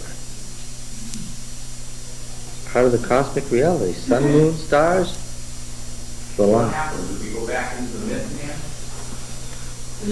Through David's time? Oh yes, in David's time they drew heavily on myth because he was uniting his Canaanite elements to his Not saying that Hebrew elements. this is prophecy. This is saying we just kind of regress to myth. Yeah, it's very, very noticeable that they drew heavily on myth during those periods when they didn't conceive of themselves as fighting with the Baal religion. But the prophets had to fight in Israel in the 9th and 8th century with the Baal religion, and they cleaned up this language. You don't hear this kind of talk ever being used in the prophetic books. They didn't want anything to do with this kind of Baal language. Why? They were in a life and death struggle with the Baal religion. Yeah, but this is obviously earlier than that, see? Well, that makes it pretty definite, doesn't it? You should have read the rest of the chapter. But now thou hast cast off and rejected, thou art full of wrath against thy anointed. Thou hast renounced the covenant with thy servant. Thou hast defiled his crown in the dust, and so forth. Nothing like reading the whole thing, but context isn't anything when you're reading these passages, But right? It's whatever. If they believe that way, Dispensationalists. if they believe that way, then and that it's going to happen in real Israel and all this and all that, then it would have to be a real, to goodness, descendant of David. Or how do they get around that? I mean, if they're going to take it literal, then why don't they really take it literal? Well, because it's the true remnant. It can't be a Jew because the Jews cast off the truth. If you are Christ, then you are Abraham's seed and heirs according to the promise, so the descendant of David is going to be what? A non-Jew, because the Jews have been cut off. Their branches have been cut off. I read Romans 9. I'm skipping around the Bible. I'm making it up as I go. That's what happens when you proof text your way through the Bible. Do you get it? Do you understand what happened? Yes. All except the part where I interrupted you when you were saying that there's no way they set this fire. You started to say that, and then It wasn't part of the prophecy that they were going to be killed. It was part of the prophecy that what? They were going to live in triumph over their enemies. where does everyone get their suicide systems? I mean, all these people supposedly are coming out of Waco. No. You misunderstand. I'm just listening to the news. Well, that's what you're doing wrong, listening to the news. The news media heard about Jim Jones and Jonestown.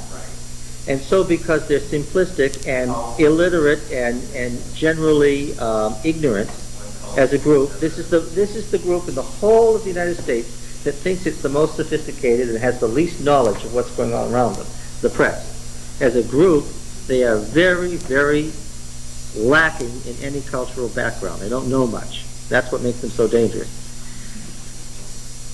They got the Jonestown model in their mind, and because they don't have any experience with cults, they said, these people, and so did the people surrounding it, our bumbling bureaucrats thought, what? These people are going to commit suicide. Duh. This is Jim Jones. Duh. There was nothing like that. That isn't what the prophecies were about. All those children were there to establish the house of David, the branch coming from the stump of David. I mean, at least we can honor the dead by understanding what they thought. I was no little miss with the President of the United States. It irked.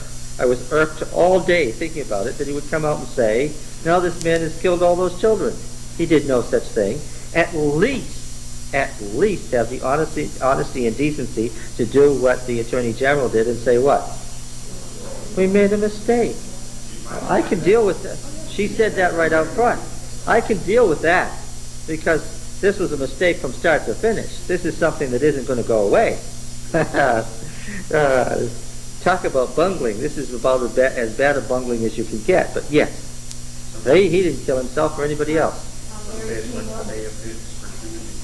Yeah, this is. Mary King Barney, they had the two better debates. Well, it'll come out. You understand how a political process works. There's people just waiting to bloody up the new president, and guess what? This gave the opportunity. Can you see? All the folks have gone away because they don't want to be there during this homosexual march. But as soon as the homosexual and lesbian group leaves Washington, all those other people are going to come running back to do what? Have hearings about this thing. And what are they going to do? The president is going to have a hard time with this one. Yeah. Why should he? Why should he? I mean, he put it just about as bluntly as you can the other day. Why should anybody be upset about a bunch of religious fanatics who decide to murder themselves? Yes, who decided to murder themselves. Of course, if they didn't decide to murder themselves and you killed them by bungling it, killed them and your children, then that's going to be... But the attitude, that 75% of the people, opinion polls said they were crazy, it's fine what we did, shows you how far away the time of trouble is. They were a crazy religious group, so it's okay to kill them. Yes, indeed. That was an interesting insight into what's going to be. Well, but that's interesting, too. I feel a wave of paranoia coming on. Now, there weren't any, see, again, you can't do that. You cannot do that. There weren't any bullet holes. The medical examiner said there weren't any bullet holes. They simply did not kill themselves. You can't, this is not Jonestown, it's a whole different theology, it's dispensationalism.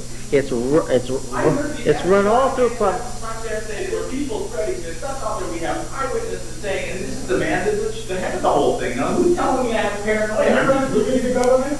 Now, you're being paranoid. I'm just sitting back and... I absolutely believe that the folks who mucked this up really didn't intend to hurt anybody, and really thought this was a good idea, because they didn't understand what they were dealing with. They didn't know who they were dealing with or what the issue was. Okay? Now, because they had only one model, because they were convinced from day one that he was going to kill himself because of Jonestown, they were absolutely convinced, and they are still convinced that that happened, even though there was... They made it out of whole cloth because they're convinced that's what happened. That's because they don't understand it. What was Yes. Jim Jones preaching? Oh, that's a different story. We'll come to that. There is a place in the Bible where I want to talk about him, but not here. Where were these so-called experts on Scripture that they were relying on? The experts on Scripture that they were relying on were simply trying to tell them what they guessed he was thinking about in the book of Revelation when he was talking about the seals. And those experts, none of them seemed to understand what he was talking about. All he wanted to do, and he was going to come out, all he wanted to do was finish his book on the meaning of the seals. That's all he wanted to do, and then he was going to come out. And he said that, but the folks didn't get that when he said that, that's what he meant.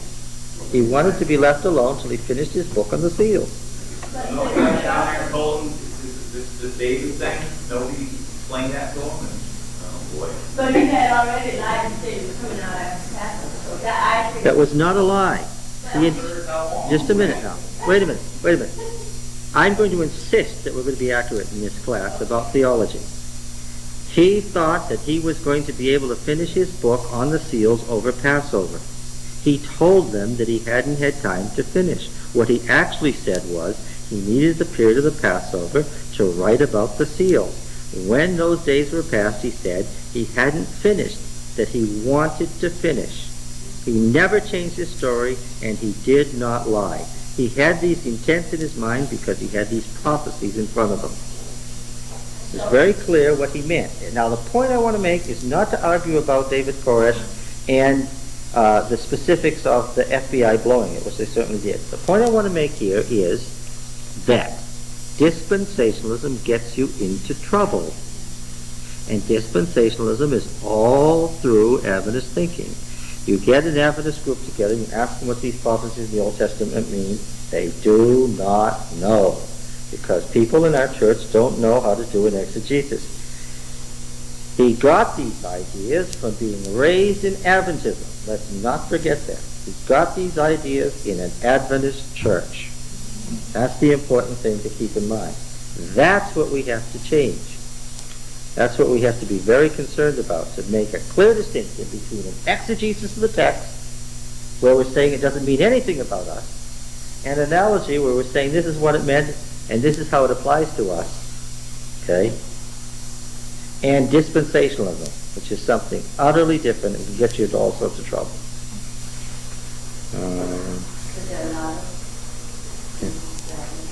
I've asked this before, and I'm asking you, at what point in time will we read this in review? Never. There was an unseemly rush on the part of the Adventist Church to distance itself from these people who were, to their death, conceived themselves to be Seventh-day Adventists. And when you have an erring part of your church, you don't say, "It has nothing to do with us," and run away. This is not a Christian way of dealing with a problem. There was so much fear that Adventists might be looked at as fanatics. That's going to happen anyway. That left these people hanging out there all by themselves when they could have done a lot better to have the feeling, we know what you're thinking. We know what you're trying to do. We don't agree with you, but we respect your right to your opinion, and we're telling the government what we can about what you want to do. It could have ended differently that way, because at least the bureaucrats to this extent were respectful to the Adventist Church. And even the press was respectful to the Adventist Church. You saying that the IRS the Adventists didn't really know what you know? No, I don't think they do. They're half dispensationalists themselves. You ask the leading brethren have had no training. You ask them about these prophecies, they're as confused. I know this personally. Having been on the Biblical Research Committee for many years, I know this personally. The administrators of our church have the same mishmash in their heads. They don't know which way is up when a new idea comes along. For the same reason, this is exactly what happened to Desmond Ford. He ended up interpreting the little horn as Antiochus. He was a dispensationalist. But it's in this church and in this area too, because when I don't know if anybody else in the class has experienced this, but when I invite people to come and study with John Wood, they always say to me, "I can't keep straight." and so that's why I know there are a lot of people in the church who do not know, and they don't want to know. They keep reinterpreting, like when they put the first satellite in orbit. Yes, that's right. Yes, who said the end that's of true. the world was finished. Advent. Well, again, in the the brethren up in Maryland couldn't help because they didn't know themselves. well, maybe it's unfair of me to berate them for doing what they didn't have the tools to do. Yes. Knowing that no one can truly know someone's spiritual condition, none of which you know that they believe the Davidians, how many do you think will be harmed? Oh, there's no way of knowing, but it's certainly possible that they could end up saved. If they were doing what they genuinely believed was right, and it was all the truth a lot of those people had ever been exposed to, because a lot of them hadn't had the rest of the truth and rejected it, then they certainly could be saved. And I hope many of them are. Fortunately, being confused isn't the final determinant of salvation. Yes. And I'm sorry, I wish you could study the Bible with somebody who isn't strange, but tell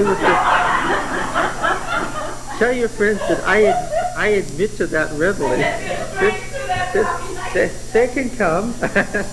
Strange isn't defined. Yes, I'll claim that.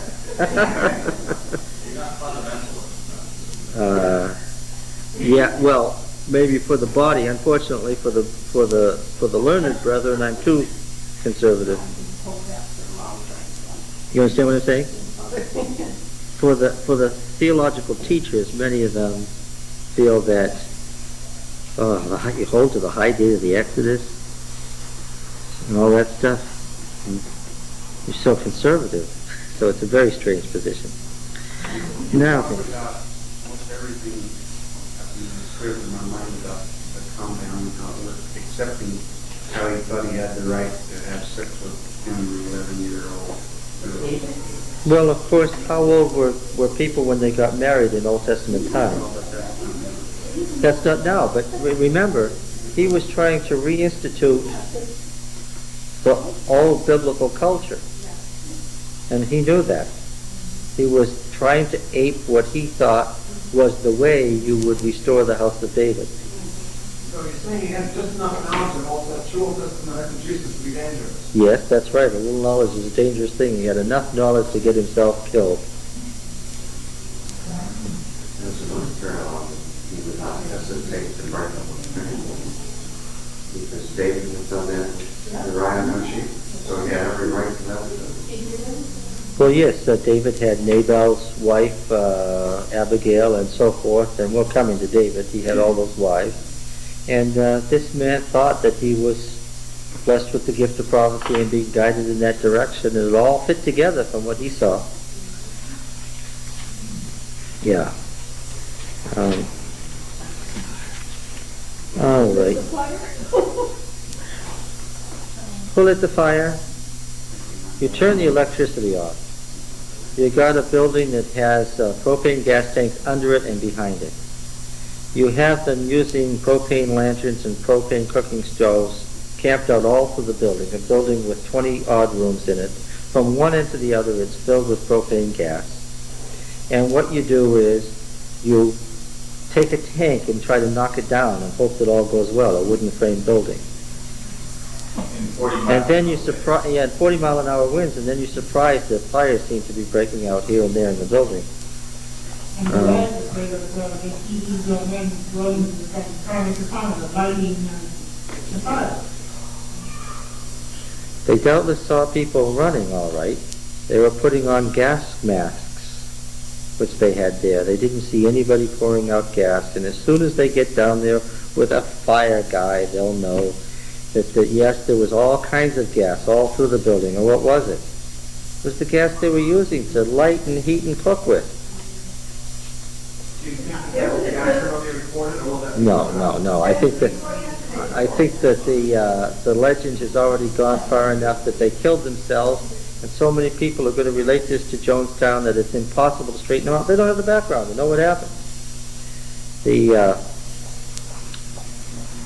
The folk there from the government were doing the best they could do, and unfortunately the best they could do was really bad. And I would just take the Attorney General's word at face value that they screwed up. The best, just let it stay there, and not have the President try to explain it away. Now, those who say, here, I'm the Son of God, I'm Christ. He said he didn't say he was Christ, but so how do you equate that with those who will say in the last days that here I am Christ and don't believe me? well, that's something different. The false Christ will arise, and in effect, he was a false Messiah, an Antichrist, in the sense that he was playing a messianic role, but he did not say he was Jesus. Didn't mean to say he was Jesus. Saying that I'm the Davidic king and I'm an anointed one is different from saying I am Jesus. But yeah, certainly, if you, Jeremiah contended with false prophets, right? And this is an example of false prophecy and where it goes. What happened to Hananiah? He tore the yoke bars off of Jeremiah's neck and said, no, things are going to be fine. What happened to him? That same year, Jeremiah 28,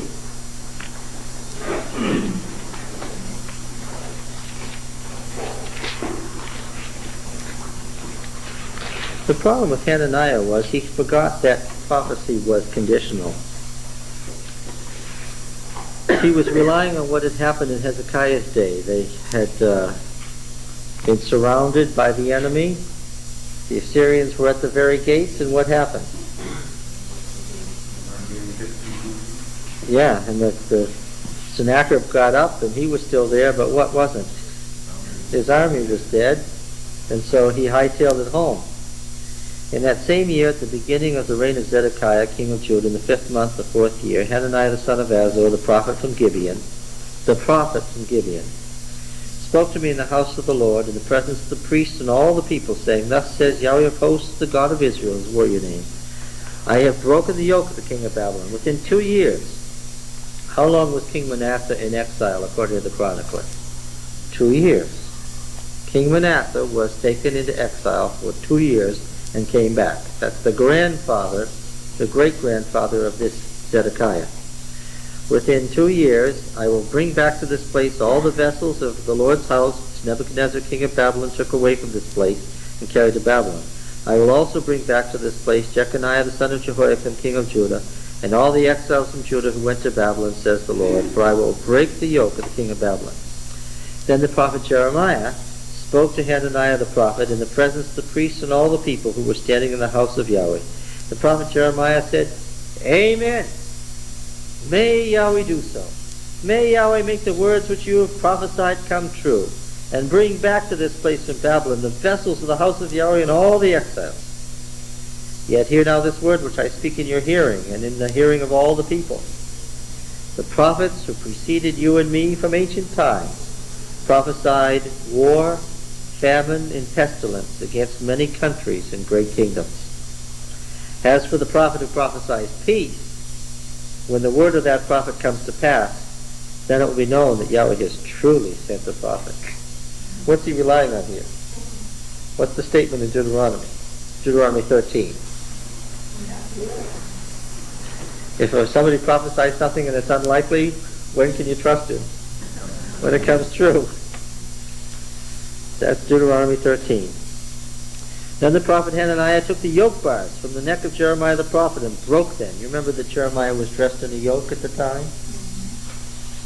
And Hananiah spoke in the presence of all the people, saying, Thus says Yahweh, even so will I break the yoke of Nebuchadnezzar king of Babylon from the neck of all the nations within 2 years. But Jeremiah the prophet went his way. Why did he go his way? What? Yeah, so why didn't he argue with him? Why didn't he argue with him? But what did he know? What did he know about arguing with this man and the people at this point? It was pointless. Sometime after the prophet Hananiah had broken the yoke bars from the neck of Jeremiah the prophet, the word of Yahweh came to Jeremiah. Go, tell Hananiah, thus says Yahweh, you have broken wooden bars, but I will make in their place bars of iron.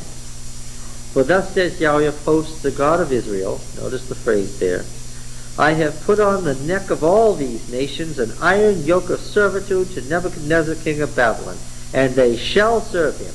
For I have given to him even the beasts of the field. Remember the tree with the beast sheltering under it in Daniel 4? And Jeremiah the prophet said to the prophet Hananiah, Listen, Hananiah, Yahweh has not sent you, and you have made this people trust in a lie. Therefore thus says Yahweh, Behold, I will remove you from the face of the earth. This very year you shall die, because you have uttered rebellion against Yahweh. In that same year, in the 7th month, the prophet Hananiah died.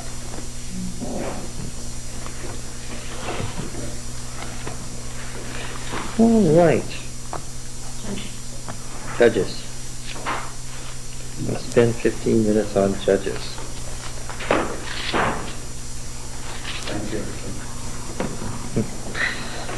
You're welcome. Strange, huh?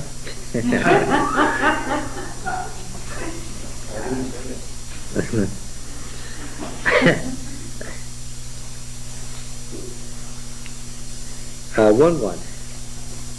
After the death of Joshua, the people of Israel inquired of Yahweh, who shall go up first for us against the Canaanites to fight against them? Where were they? Where were they? The Israelites.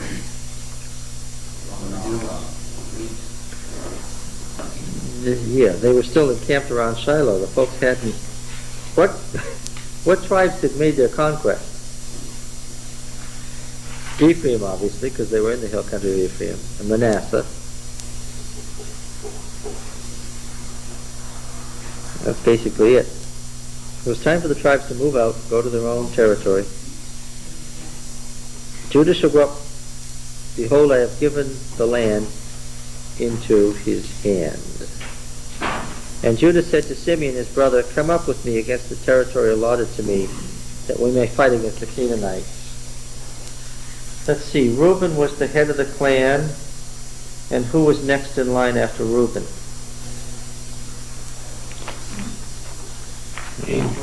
Yeah, Simeon was next, yeah. So who should have been the leader of the 12? No, but Reuben lost his place. Simeon. Who was the youngest of the brothers from that grouping? Judah. Yeah. Reuben lost his place, so Simeon should have been first, but became last in that group. This is the tribes from that mother. And Judah became first. Right? Judah became the leader of the 12 ultimately. And Simeon lost his place and became absorbed into Judah. You know, of course, that Judah in Greek is Judas. And Simeon in Greek is Simon. And so what point do I make? Judas thought to be first and became last, and Simeon, who was last, became first. And do you think that Matthew knew what he was doing when that happened? And do you think that those who read it in the first century caught it? Sure they did.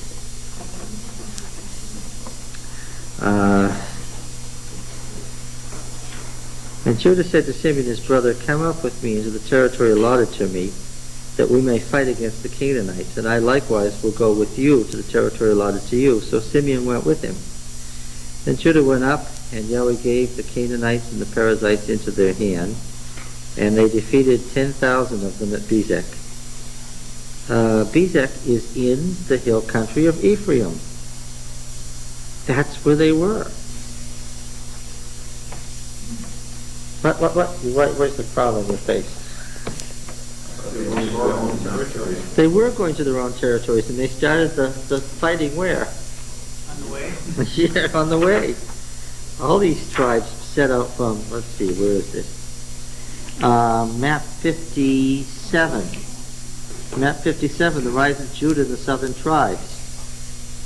You will notice, if you don't have your map here, you can look at it at home. In map 57, notice where Bezek is.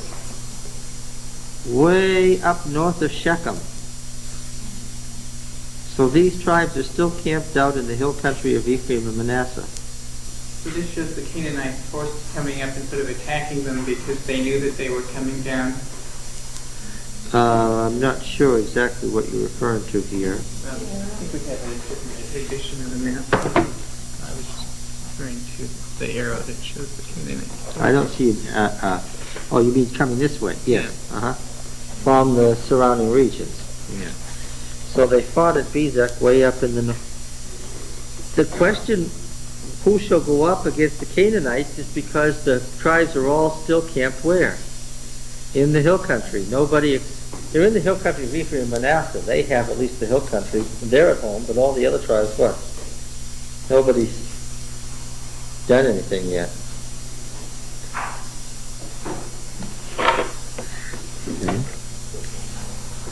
But where does the conflict between absorbing them and killing 10,000 of them settle? This was only on the march. They weren't even where they were headed. This is just on their way. No, but his question is if that was already absorbed, why did they have to fight him? If what was already absorbed. Well, supposedly all that region around there had been sort of absorbed. No, there were still city states listed in Joshua that even in the hill country had not been conquered yet. Then Judah went up, and Yahweh gave the Canaanites and the Perizzites into their hand, and they defeated 10,000 of Bezek. They came to Adoni Bezek and Bezek, that slaughtered Bezek, and fought against him, and defeated the Canaanites and Perizzites. He fled, they pursued, caught him, cut off his thumbs and his big toes. Adoni Bezek said, 70 kings with their thumbs and great toes cut off used to pick up scraps under my table. As I've done, so God has requited me. And they brought him to Jerusalem, and he died there. The men of Judah fought against Jerusalem. Now this, again, is something that's generally dismissed as nonsense by liberal scholarship. They didn't take Jerusalem until David's day. They fought against Jerusalem and took it, smote it with the edge of the sword, and set the city on fire. Afterward, the men of Judah went down to fight the Canaanites who dwelt in the country in the Negev and in the lowland. Does it say that they conquered Jerusalem and moved into it? No. They were moving. And on the way what? Yes. Yes. And then, having fought with them, what did they do? They kept on going, yes. Apparently they didn't have any interest in it then. It was just a little fortress at the time. It was like a 5-acre fortress at the time. Well, you've got to be very careful about putting too much weight on verbs and past tenses and past perfects, because they're all made up from the Hebrew. The Hebrew won't tell you that.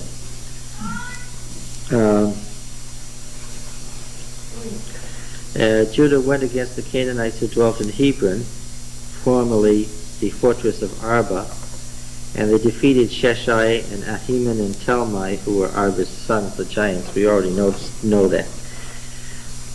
Then they went against Debir. Well, it says in Joshua that Joshua conquered Debir, but I attribute to that the same thing, that the cities that attacked them and they fought with them and won the battle and didn't take the city and didn't settle in it. And here it is again.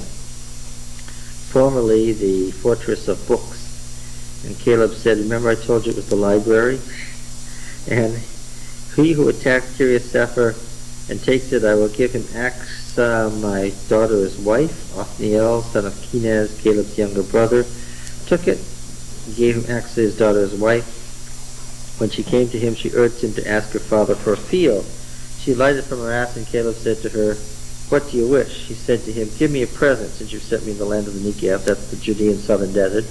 Give me springs of water. Gave her the upper and lower springs. Kiriath Sefer,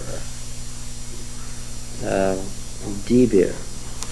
Well, I think you'll see it on the same map 57. You can see where Debir is. It's south and west of Hebron, still in the hill country before it reaches lowland. Okay. The descendants of the Kenite, Moses' father-in-law, went up with the people of Judah from the city of palms into the wilderness of Judah, which lies in the Negev near Arad. They went and settled with the people. Judah went with Simeon his brother, and they defeated the Canaanites and inhabited Zephath and utterly destroyed it. So the name of the city was called Hormah, because of course the word kara means annihilation or destruction or burning up in, okay. Now the next one is verse 18 probably is a mistake. We have to read with the Septuagint, but Judah did not take Gaza and its territory, or Ashkelon or its territory, or Ekron or its territory. The Lord was with Judah, and he took possession of the hill country, but he could not drive out the inhabitants of the plain. You see, the Masoretic text has a hopeless conflict in it. It says they conquered the main cities of the plain, and then the next verse says they couldn't drive them out. But the Septuagint clarifies it by saying they couldn't take those cities of the plain. This is the same pattern that we have. You're reading it there? In this case, the Septuagint probably contains the original Hebrew rendering. And this is the same pattern we saw before. It's not a supernatural act. The Lord makes it possible for them to settle there, but the actual absorption and conquest is going to be a political process by their just growing powerful and outnumbering them. I wonder why the Hebrews grew faster than the Canaanites. Hebron was given to Caleb as Moses had said. He drove out from there the 3 sons of Anak. But the people of Benjamin did not drive out the Jebusites who dwelt in Jerusalem, so the Jebusites have dwelt with the people of Benjamin in Jerusalem to this day. So that clarifies the fact that the city was actually not in the territory of Judah at that time. It was still in the territory of Benjamin, right? It was north of the border with Judah. The border of Judah ran up the valley of Hinnom, right within sight of the walls of the city, and turned left. And technically the city was over the border in Benjaminite territory. And this is simply saying they never did kill the Jebusites. They continued to be royal workers and slaves to that day.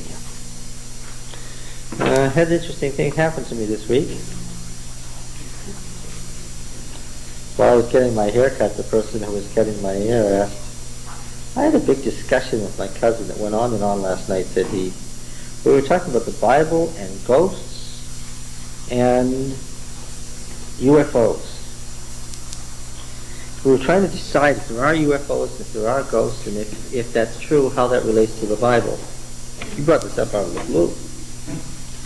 So do you think there are UFOs with people from other planets coming down here to experiment on us? No, I said. He said, then you don't think there are UFOs? I said, no, I didn't say that. He said, well, I don't get it. He said, you asked if there were UFOs with people from an advanced civilization from another planet coming down here. That I don't think. Do people see UFOs? Yes, they do.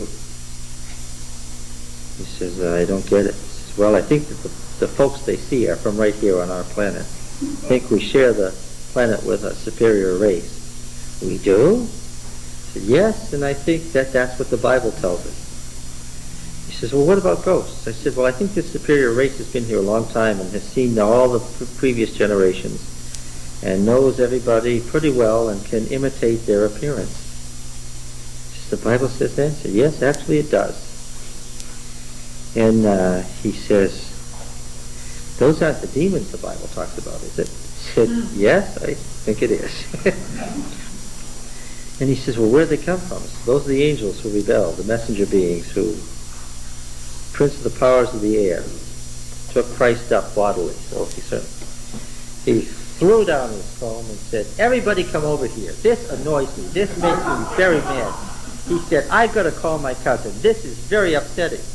And he's stomping around. He had everybody come over. He says, listen to this. Do you know that those UFO guys, those little silvery guys, and ghosts and everything are just the demons masquerading to deceive us? He says, I don't like that at all. I've been duped. He says, God should not allow that. That is very bad. I shouldn't have to find out about this by happening to mention it to somebody whose hair I'm cutting. This is not right. He was absolutely offended by this. He said, well, maybe God wanted you to know, and that's why you mentioned it to me. He said, well, it's a good thing. I am very upset by this. He says, wait till my cousin hears this. He's going to be upset too. No. He says, well, can you bring me something about this? I said, yes, I'll bring you something that you read about it. Well, isn't that interesting? And what he said as I left was, it all makes so much sense. Those are all the same people. And what struck me was, here's a guy who is a hairdresser, lives with his girlfriend, has long hair and a ponytail, dressed in mod clothes, right? Looks like a city person among city persons, right? And he recognized the truth the instant he heard it. And he recognized it as true. And immediately made sense. And the first question he asked is, why did God let that happen? And I said he couldn't do it. I just gave the direct, sophisticated answer. He couldn't do it and protect freedom of choice. And he said, you know that's true. Otherwise he'd be a tyrant. He said it on his own. He said, that's what it's all about. And he said, if that's true, you know, that could endanger somebody who knew what was going on. I said, what do you mean? He said, suppose Suppose somebody came down and did this in front of you and you said it's not that. It's really just a demon. He said, those people would think you were nuts. They could kill you. I said, yeah. That's how it's going to end. Oh, he said, this is very upsetting. This is very upsetting. He says, if that's so, then most people are deceived. Yeah. Just like that. Most people are deceived. Yeah, that's true. Interesting, huh? All right. Time is up. Oh, we want to say we've had this church in Mississippi, the Dothan Church. Dothan, Mississippi. The folks have been studying right along with us all this time and we didn't know it. Hello.